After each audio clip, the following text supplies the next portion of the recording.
নমস্কার। আজকের এই ভিডিওটা শুধু একটা গল্প নয়, আজ আমরা জানাবো শক্তির সবচেয়ে গোপন রূপ, যে জ্ঞান সাধারণ মানুষ জানে না।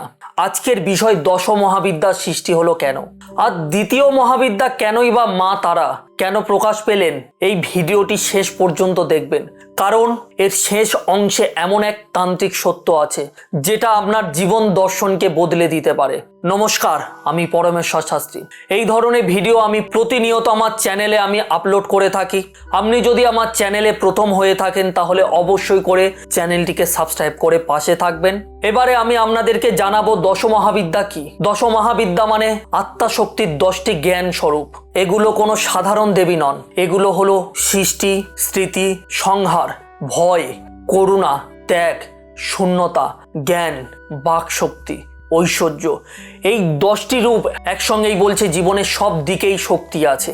এবার আমরা জানবো দশ মহাবিদ্যার সৃষ্টি কেন হলো। এখন আসি মূল কাহিনীতে। একবার দক্ষ প্রজাপতি এক মহাযজ্ঞের আয়োজন করেন, কিন্তু ইচ্ছা করে মহাদেব শিবকে আমন্ত্রণ জানাননি। দেবী সতী, যিনি শিবের শক্তি, তিনি অপমান সহ্য করতে পারলেন না। সতী বললেন যজ্ঞে যাব। স্বয়ং মহাদেব বললেন যেখানে আমাকে অপমান করা হয়েছে সেখানে যাওয়া উচিত নয়। ঠিক তখনই ঘটে যায় এক অলৌকিক ঘটনা। দেবী সতী হঠাৎ 10টি ভয়ঙ্কর মহাজ্ঞানময় রূপে শিবকে ঘিরে ধরলেন। এই 10টি রূপ হলো দশ মহাবিদ্যা।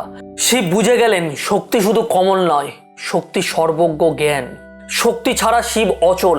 এখান থেকেই তন্ত্রের মহাকাব্য শুরু হয়। প্রথমে আবির্ভূত হন মা কালী। মা কালী মানে কাল, মৃত্যু, ভয়, অহংকারের ধ্বংস। মা কালী আমাদেরকে শেখান মৃত্যুকে ভয় পেও না, অন্ধকারই আমাদের চরম সত্য, সব মিথ্যে ভেঙে যায় এই কালের সামনে। কিন্তু এখানেই শেষ নয়, ভয় দেখানোর পরেই দরকার হয় উদ্ধার করার জন্য কাউকে। আর এখানেই আসে দ্বিতীয় মহাবিদ্যা মা তারা। মা তারার গল্প শুধু তন্ত্রে নয়, সমুদ্র মন্থনের সাথে যুক্ত। সমুদ্র মন্থনের সময় যখন উঠল হলাহল বিষ, সব দেবতা কিন্তু পালিয়ে গেলেন। তখন ওই শিব সেই বিষ পান করলেন। বিষ পান করার পরে শিব অচেতন হয়ে পড়লেন। ঠিক তখন ওই এক মাতৃরূপে শক্তির আবির্ভূত হলেন মা তারা।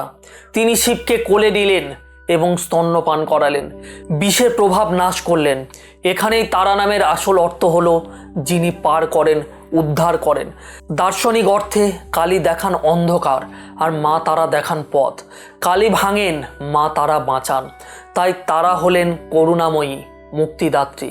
এবার আমি আপনাদেরকে জানাবো মা তারার তান্ত্রিক অর্থ। তন্ত্রমতে মা তারা গুরুর রূপ, মাতৃরূপ, মুক্তির নৌকা হিসাবে দেখানো হয়।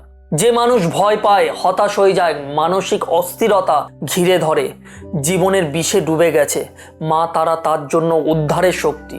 তাই আপনারা মনে রাখবেন, দশ মহাবিদ্যার সৃষ্টি হয়েছে শক্তির পূর্ণতা বোঝাতে।